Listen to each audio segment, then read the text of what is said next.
हुए बात करेंगे उत्तराखंड में आज कांग्रेस जारी करेगी उम्मीदवारों की पहली सूची। बड़ी जानकारी, उत्तराखंड चुनाव के लिए कांग्रेस स्क्रीनिंग कमेटी की बैठक हुई और करीब 60 से अधिक सीटों पर टिकट फाइनल हुए हैं। तो सूत्रों के हवाले से बड़ी जानकारी, 5 से 7 सीटों पर उम्मीदवारों के चयन में पेंच फंसा हुआ है। पहली सूची में आ सकता है पूर्व सीएम हरीश रावत का नाम, कांग्रेस प्रदेश अध्यक्ष गणेश गोदियाल का भी नाम। सूत्रों के हवाले से बड़ी जानकारी, उत्तराखंड में कांग्रेस के 60 से अधिक टिकट फाइनल हो गए हैं।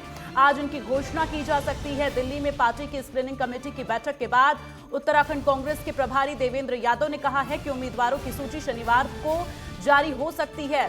और देवेंद्र यादव ने यह भी कहा कि सभी सीटों पर पार्टी के उम्मीदवारों को लेकर सार्थक बैठक हुई है।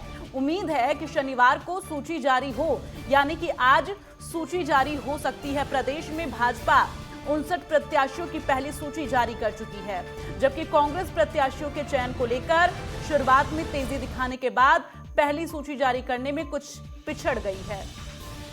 तो बताया जा रहा है कि अधिकतर सीटों पर प्रत्याशियों के चयन को लेकर सहमति बन चुकी है।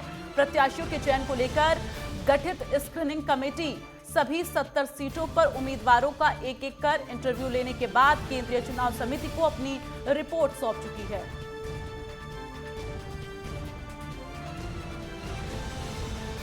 और ज्यादा जानकारी के लिए सीधे रुख कर लेंगे योगेश सेमवाल, संवाददाता हमारे साथ देहरादून से लाइव जुड़ रहे। योगेश, जिस तरह से लगातार कयास लगाए जा रहे हैं, तो क्या आज सूची जारी हो जाएगी कांग्रेस के उम्मीदवारों की?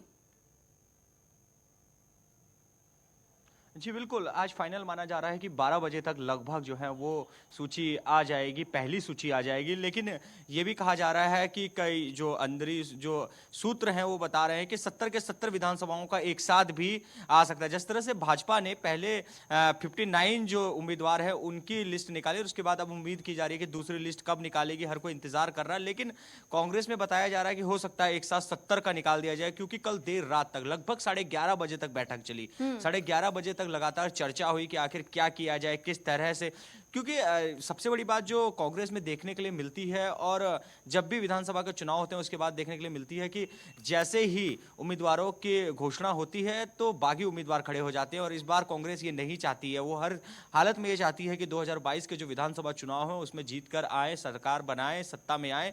तो इसको लेकर पहले तो उन्होंने बागियों को समझाने की बहुत कोशिश की, जो उन्हें लग रहा है कि बागी हो सकते हैं।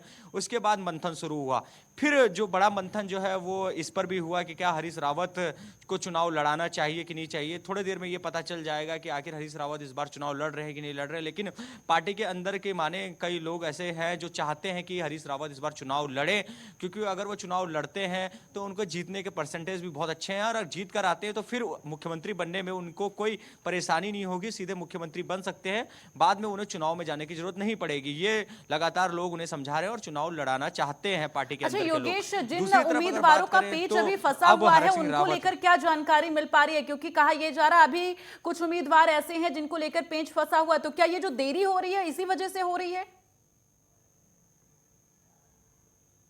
बिल्कुल, कल देर रात तक जो बैठक हुई, जो लगातार मंथन चला कि आखिर क्या होगा, किसके नाम फाइनल होंगे, वो इसी वजह से हो रही थी, क्योंकि कई जगह पेच फंसे हुए थे। कई उम्मीदवार ऐसे हैं जो टिकट की मांग कर रहे हैं और उनके जो प्रतिद्वंदी हैं, जो सामने खड़े हैं, जो टिकट, क्योंकि हर जगह से लगभग 2 लोग तो अब फाइनल हो ही चुके हैं। जब बताएं तो जिस तरह से कुछ दिन पहले हमने ये बात रखी भी थी, आम लोगों को बताया भी था, जनता को, कि लगभग 46 लोगों की सीट फाइनल हो गए थे। लेकिन जो बचे हुए लोग थे, जो बचे हुए प्रत्याशी थे, उनमें हर जगह 2-2 प्रत्याशी थे। अब उन 2 में से एक को चुनना एक बड़ा चैलेंज था। उस चैलेंज से पार लगभग अब कांग्रेस पा चुकी है। लगातार बैठक चली, कल हरीश रावत हो, प्रदेश अध्यक्ष गणेश गोदियाल हो, प्रदेश प्रभारी हो देवेंद्र यादव, नेता प्रतिपक्ष प्रीतम सिंह, सभी बड़े नेता बैठे थे और लगातार मंथन चल रहा था कि आखिर किसे टिकट दिया जाए, कहां से टिकट दिया जाए। क्योंकि सबसे बड़ी बात यह है कि टिकट बांटने के बाद विद्रोह ना हो जाए, उसको संभालना है। हर साल ये देखने के लिए मिलता है, जब भी चुनाव के तारीखें तय होती है और उसके बाद प्रत्याशियों का नाम जब फाइनल होता है तो कांग्रेस में देखने के लिए मिलता है कि विद्रोह बहुत बड़ा हो जाता है और इसको इस बार संभालना है, क्योंकि जिस तरह से खुद ठीक है, चलिए, तमाम जानकारी के लिए योगेश बहुत बहुत धन्यवाद। अपनी नजर बनाकर रखिएगा, तमाम अपडेट आपसे लेते रहेंगे।